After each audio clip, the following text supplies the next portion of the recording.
সারা পৃথিবীর সমস্ত ঈমানদারদেরকে লক্ষ্য করে আল্লাহ বলছেন, ইয়া আইয়ুহাল্লাযীনা আমানু, হে পৃথিবীর যারা ঈমান এনেছো, সাল্লু আলাইহি ওয়া সাল্লিমু তাসলিমা, আমার নবীকে সালাম দাও, আমার নবীর উপরে দুরূদ পড়ো।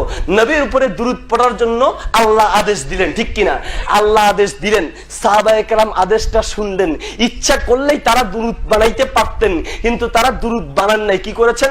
বুখারী শরীফের প্রথম খণ্ডের 477 নম্বর পৃষ্ঠা, বুখারী শরীফের দ্বিতীয় খণ্ডের 708 নম্বর পৃষ্ঠা, মুসলিম শরীফের প্রথম খণ্ডের 175 নম্বর পৃষ্ঠায় রয়েছে, সাহাবায়ে কেরাম গেলেন রাসূলের কাছে, গিয়ে বললেন, আল্লাহু সালাম আলাইকা, হে আল্লাহর নবী, আপনার উপরে সালাম দেওয়ার পদ্ধতি ইতিপূর্বেই আল্লাহ আমাদেরকে শিখিয়েছেন। আসসালামু আলাইকা আইয়ুহান নাবিয়্যু, আত্তাহিয়াতুর ভিতর আমরা পড়ি না?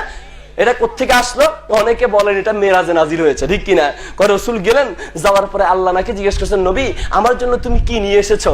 তখন আল্লাহ নবী বলেছেন, আত্তাহিয়াতু লিল্লাহি ওয়াস সালাওয়াতু ওয়াত তাইয়্যিবাত। এই দোয়াটা আল্লাহ রাসূল নাকি সেখানে পড়েছেন, আর আল্লাহ জবাবে বলেছেন, আসসালামু আলাইকা আইয়ুহান নাবিয়্যু।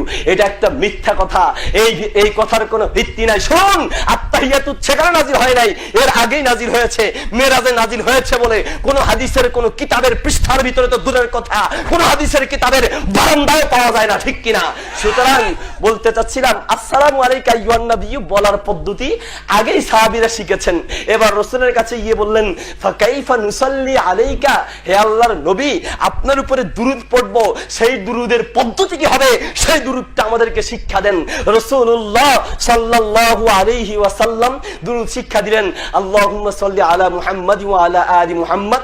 আমরা যে দুরূদটা নামাজের ভিতরে পড়ি, আমি আপনাদেরকে বলতে চাচ্ছিলাম, সাহাবীরা দুরূদ শিক্ষার জন্য রাসূলের কাছে গেছেন, নিজেরা বানান নাই। আর আমাদের দেশে দুরূদের বাজার। কিছু দুরূদ আছে চা খাবার দুরূদ, বক্তা চা খাবে, অনেক ওয়াজ করতে হতে গলা শুকাই গেছে, এখন চা খাবার দরকার, এখন কি করতে হবে? সালাতুনিয়া বলে আপনাদেরকে লাগাই দিছে, আর বক্তা বসে বসে চা খাচ্ছে। কথা ঠিক কিনা? এটা কি আসলে রাসূলের দুরূদ না চা খাওয়ার দুরূদ? মুসলমান আবার বাঙালি কয়, বাপরে বাপ কি আশেকে রাসূল রে, নবীর কি প্রেমিক রে, নবীর জন্য কি মহব্বত, 2 মিনিট পর পর দুরূদ পড়ে, 2 মিনিট পর পর দুরূদ পড়ে। কথা ঠিক কিনা?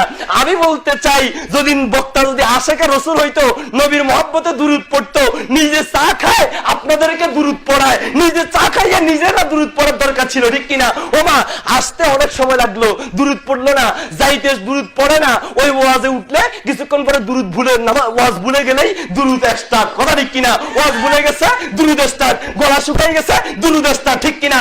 এটা হলো চা খাবার দুরূদ। এই দুরূদ দিয়ে আল্লাহ পাওয়া যাবে না, রাসূল পাওয়া যাবে না, ঠিক কিনা?